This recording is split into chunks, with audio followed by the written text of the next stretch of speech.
tam, kjer smo mi konkurenčni, je ta entuziazem, ki odpelje tisto, kar imamo dano na najvišji pač evropski nivo. Ko nek film pride v nekem, rečemo, mednarodnem okviru, nek večji festival, se te razlike vidijo dramatično.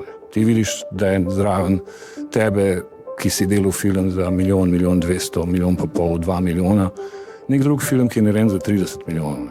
Jaz mislim, da je prvi korak sistemska ureditev celega področja. Film, ki nam prebuja čustva, ker pripoveduje zgodbo o nas, lahko rečemo, o Slovencih. Ker film konec koncev je gospodarska dejavnost in gospodarski učinki, to je že tista študija, ki je AIPA in Zveza, ki smo jo delali leta 2018, jasno govorijo.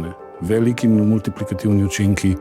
Ne samo, da ima multiplikativne učinke na gospodarstvo, in to smo se slišali, na turizem, na infrastrukturo, na lokalno, bom rekla, gospodarstvo, ki je v tistem kraju, ampak predvsem na neko širšo prepoznavnost naše države v tujini.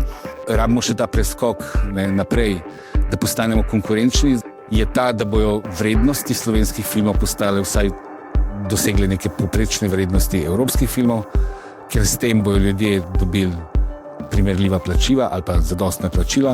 Delali bomo filme v normalnih pogojih, ne v nekih ekscesnih pogojih, in bo ta entuziazem lahko pol v bistvu nas peljal še dlje.